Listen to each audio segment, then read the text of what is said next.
అమ్మోరు సోమవారం నుండి శనివారం వరకు రాత్రి 7:30 మీ ఈటీవీలో.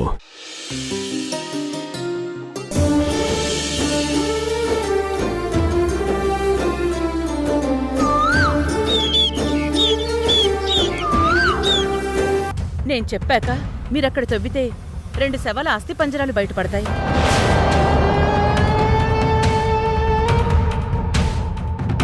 వాటికి పోస్ట్ మార్టం చేయించండి. అసలేం జరిగిందో తెలుసుకోవాల్సిన బాధ్యత మీకుంది కదా ఎస్ఐ గారు.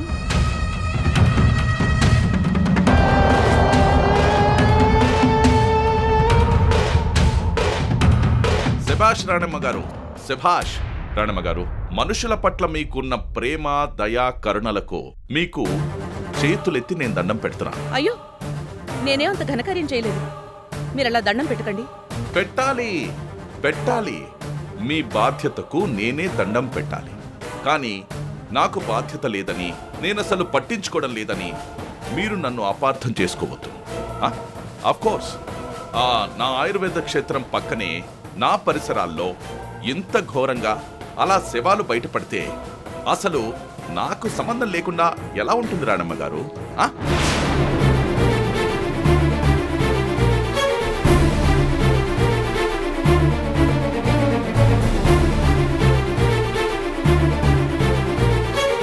ఆ శవాలకు నాకు సంబంధం ఉంది.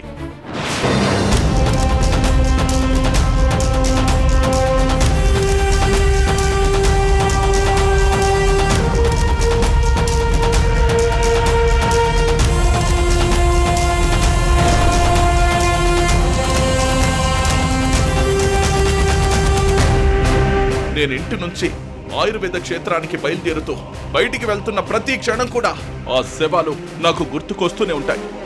అసలు నా మనసు ముక్కలైపోతుందండి.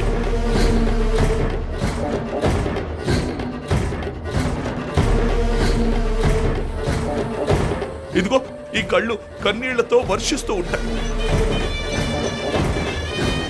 కడుపు తరుక్కుపోతుంటే నేను తలదించుకొని అవమానాన్ని దిగమింగుకొని బాధను ఓర్చుకుంటూ వెళ్ళిపోతాను. నేను ఆత్మసాక్షిగా చెప్తున్నాను, ఇదే నిజం రాణమ్మ గారు, ఇదే నిజం.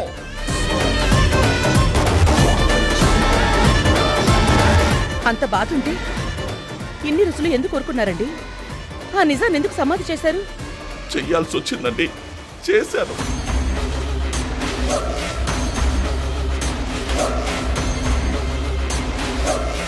మీకు మానవత్వం లేదా, బాధ్యత లేదా అని మీరు నన్ను అడుగుతున్నారు.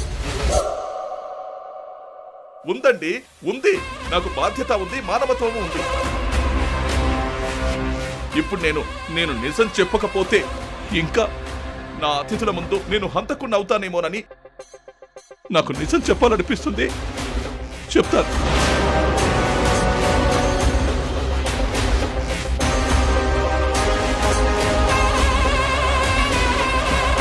ఏంటి అయ్యగారు ఇంత ఉద్రేకపడుతున్నారు? నిజం చెప్పబోతున్నారా ఏంటి? మీరు చూసిన మొదటి అస్థిపంజరం చెయ్యి అది ఎవరితో కాదు, నా కోడలు వేదది.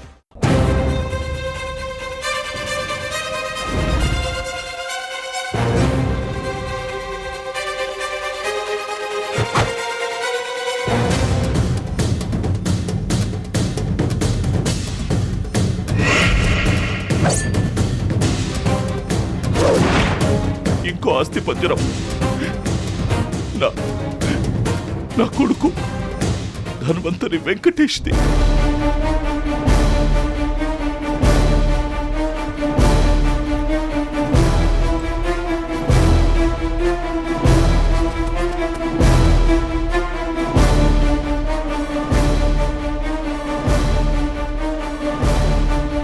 ఏం చెప్తున్నారు మహేంద్ర గారు?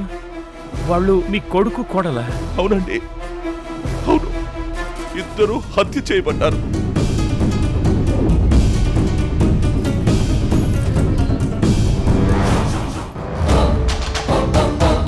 నా కొడుకు కోడలు ఇద్దరు హత్య చేయబడి 6 నెలలవుతుంది.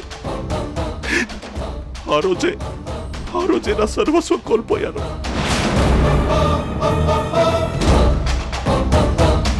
నా ప్రపంచం శూన్యమైపోయింది. అసలు ఎందుకు బ్రతకాలో తెలీదు. కళ్ళ ముందంతా అంధకారం.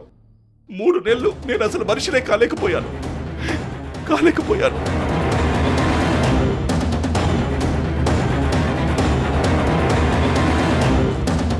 వైద్యం మొత్తం మానేశాను. ఇంట్లోంచి బయటికి రాలేకపోయాను.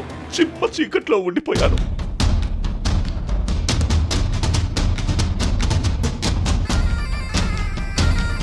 ఎక్కడెక్కడి నుంచో ఎంతో మంది వైద్యం కోసం వచ్చి వెనక్కి వెళ్తున్నారు. అయినా నా బాధలోంచి బయటపడలేకపోయాను.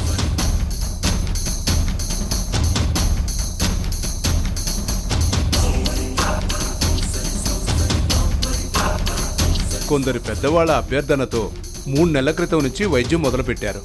అప్పుడే మీరు ధర్మతేజ గారిని తీసుకొచ్చారు. అది సరే, కొడుకు కోడలు హత్య చేయబడ్డారు అంటున్నారు. అది ఎలా జరిగింది? అది నేను చెప్పలేను. ఆ సంఘటన గుర్తు చేసుకుంటేనే నా గుండె ఆగిపోయేలా ఉంది రాణమ్మ గారు. ఏమైందో చెప్తేనే కదా మహేంద్ర గారు మాకు తెలిసేది. నా పరువు ప్రతిష్టలు మొత్తం చచ్చిపోయాయి. అవమానం నా ఇంటి అడ్రస్ అయింది.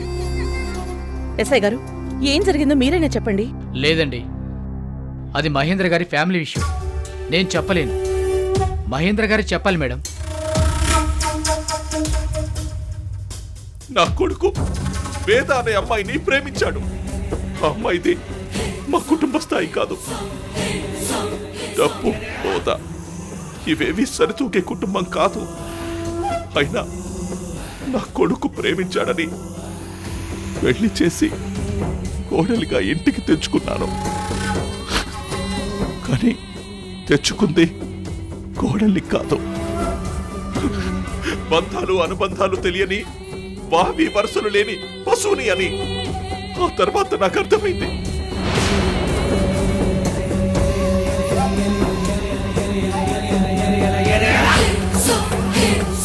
క్షేత్రానికి వైద్యానికని వచ్చిన ఒకటితో అఫైర్ ఏదో కొనసాగించింది నా కోడలు.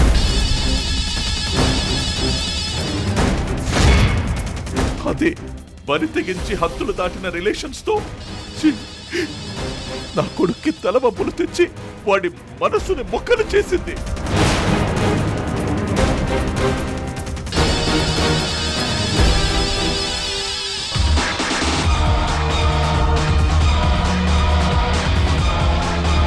తన స్వేచ్ఛకు, తన ఇల్లీగల్ సీక్రెట్ రిలేషన్ కి అడ్డొస్తున్నాడని పాపం కర్కశంగా నా కొడుకుని హత్య చేయించేసింది.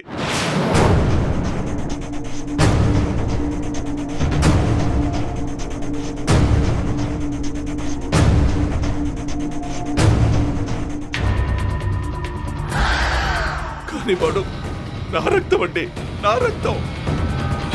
నాన్నకు ఇంత తలమాపులు తెచ్చిన భార్యను బతకనివ్వకూడదని వాడు చూస్తూ తనని కూడా చంపేశాడు.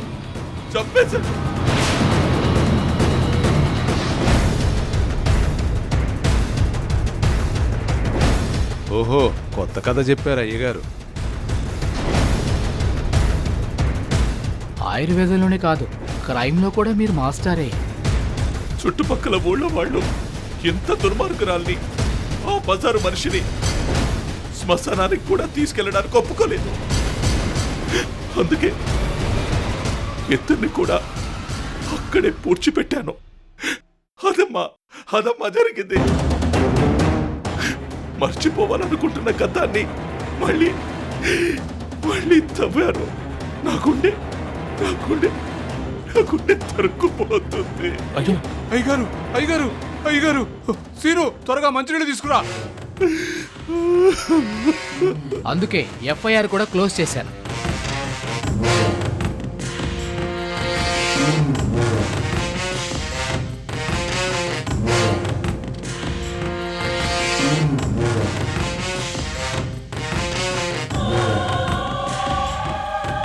ఇంత ఆవేదన మనసులో పెట్టుకుని మీరు వైద్యం చేస్తున్నారంటే నిజంగా మీరు ధన్వంతరి ముద్దు బిడ్డ మహేంద్ర గారు.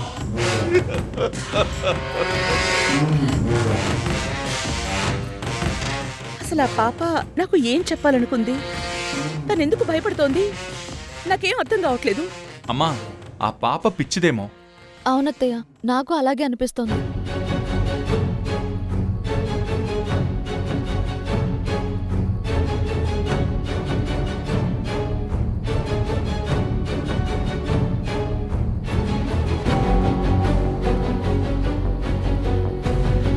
లేదు, పాప కళ్ళల్లో ఏదో భయం, ఏదో చెప్పాలన్న బాధ కనిపించాయి.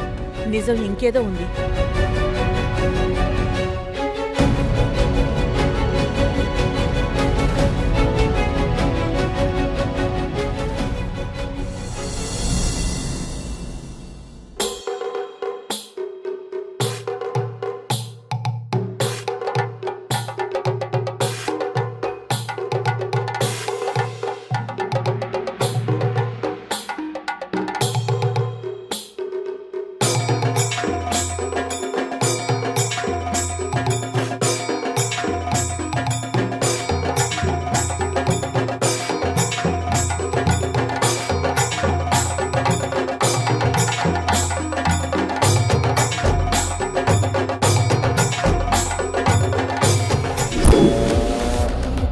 నా కొడుకు వెంకి, కోటలు వేద, మనవరాలు నిత్య.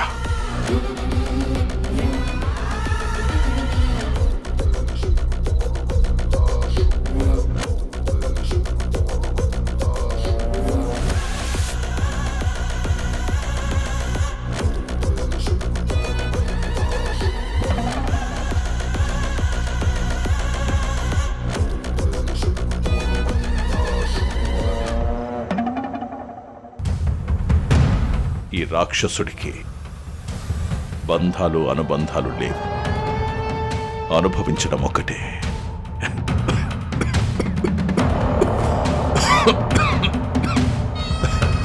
జీవితం సుఖమే స్వర్గం.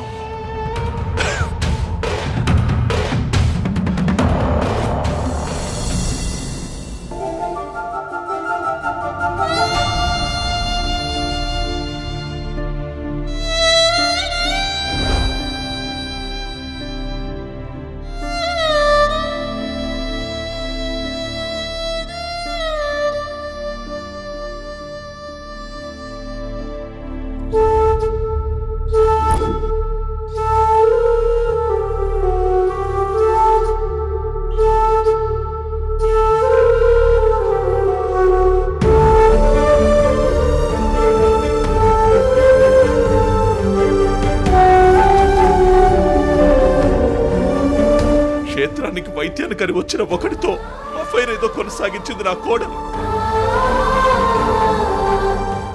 అదే బరి తెగించి హద్దులు దాటిన రిలేషన్స్ తో నా కొడుక్కి తలవంపులు తెచ్చి వాడి మనసుని మొక్కలు చేసింది.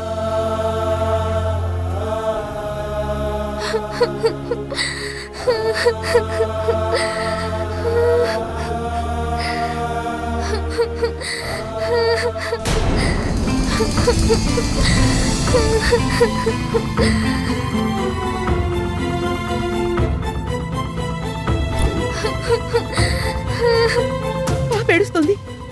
పాప వచ్చిందా?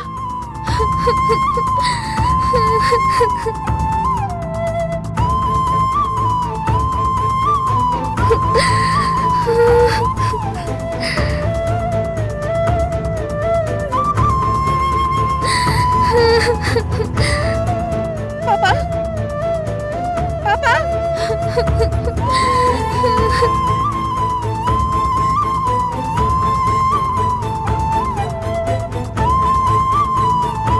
పాపా, పాపా.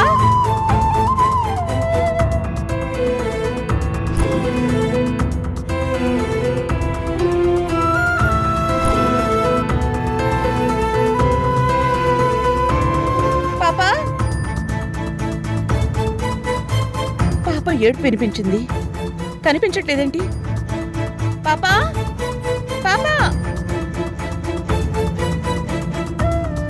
నా పిల్లల ఆచూకీ ధర్మతేజ గారి ద్వారా తెలుసుకుందామని వచ్చాను. కానీ ఇక్కడ ఇంకో సమస్య.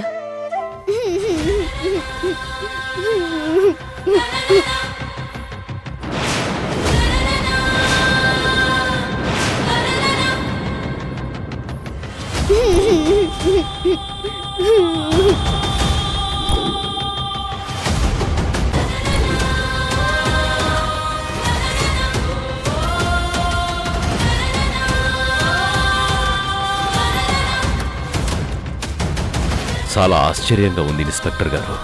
ముగ్గురి పిల్లల్ని అలా నదిలో ఎలా వదిలేశారండి? ఒకవేళ నదిలో కొట్టుకొచ్చాం అనుకున్నా కానీ వాళ్ళు ఏమైపోయారని తెలుసుకోవాలి కదా. ఇంతవరకు ఆ ఎంక్వైరీ జరగకపోవడం ఏంటి ఇన్స్పెక్టర్ గారు? మీ ముగ్గురికి కన్న తండ్రిలా నేనే నామకరణం చేస్తాను. నువ్వు నన్ను రారా నాన్న అని పిలిచిన ఆ కృష్ణయ్యకు గుర్తుగా నీ పేరిక నుంచి కృష్ణ.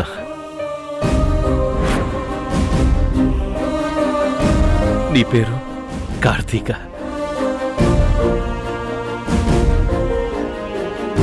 నీ పేరు మా అమ్మ పేరు కావేరి.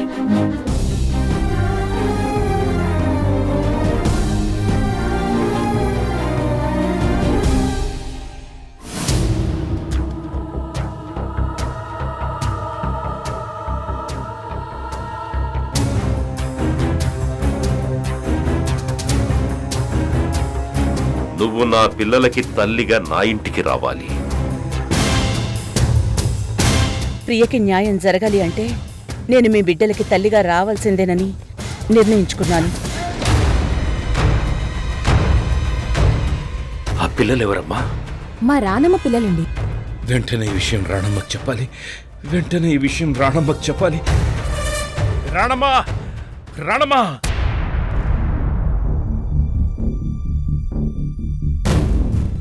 పాపకేమై ఉంటుంది? ఆ పాప నాకేదో చెప్పాలి అనుకుంటోంది, అందుకే వచ్చినట్టుంది. పాప ఏడుపులు నాకు వినిపించాయి. ఎక్కడుంది? కనిపించట్లేదు. పాపా, పాపా! నా పిల్లలకి తల్లిగా నటించడానికి వచ్చిన రాణమ్మే వాళ్లను కన్న తల్లి.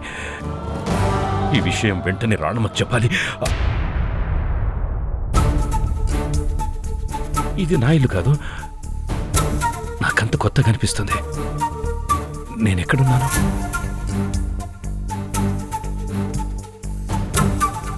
ఏంటంత కొత్తగా ఉంది? ఇది నా ఇల్లు కాదే. నాకేదో జరిగింది.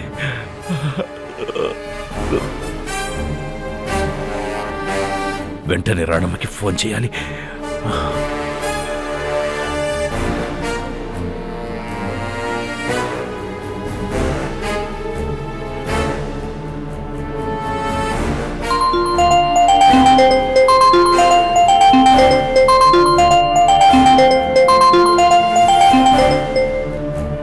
రాణమ్మ ఫోన్ ఇక్కడే ఉంది అంటే రాణమ్మ ఇక్కడే ఉంది. రాణమ్మా, రాణమ్మా, రాణమ్మా, రాణమ్మా, రాణమ్మా, రాణమ్మా! ధర్మతజ్జి గారు, నాకు గతం గుర్తుకొచ్చింది. నీకు విషయం చెప్పాలి. భగవంతుడా, ఆయన గతం గుర్తుకొచ్చిందంటున్నారు. ఈ సమయం కోసమే నేను ఎదురు చూస్తున్నాను.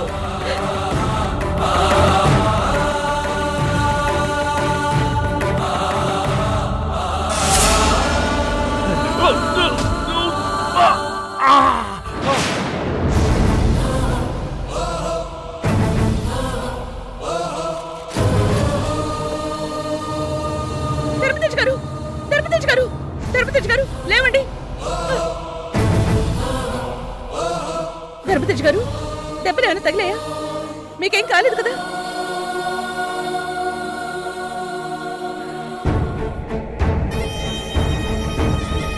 ధర్మతజ్జి గారు, ఏమైందండి? మాట్లాడండి. రాణమ్మా, చూసుకోకుండా వచ్చినట్టున్నాను. ఆ స్తంభం తగిలింది. చెప్పండి ధర్మతేజ్ గారు, అంతా గుర్తొచ్చింది అని చెప్తున్నారు కదా. ఈ ఆయుర్వేద క్షేత్రంలో మీకు గతం గుర్తుకొస్తుందని నేను ఊహించాను. అదే నిజమైంది. రాణమ్మా, నువ్వు ఇక్కడేం చేస్తున్నావు? హా, నా గురించి మీరు వదిలేయండి. మీకు గతం గుర్తుకొచ్చింది అన్నారు కదా, నా పిల్లల గురించి చెప్పండి. ఏం చెప్పాలి రాణమ్మా?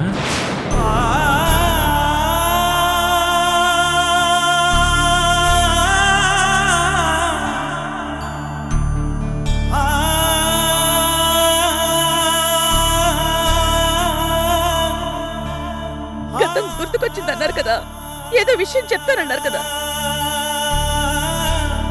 బాగా గుర్తు తెచ్చుకోండి, మామూలు మనిషి అవ్వండి.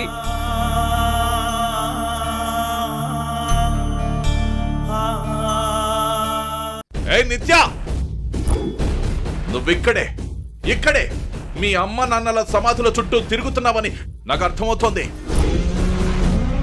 మిమ్మల్ని చంపి ఇక్కడ పాతి పెట్టినట్టు మీ కూతుర్ని కూడా నేను పాతి పెట్టాల్సిందే. ఈ తాతయ్య గురించి నువ్వు రాణమ్మకు చెప్పినా, దానమ్మ జేజమ్మకు చెప్పినా ఎవ్వరూ నన్నేమీ చెయ్యలేరు.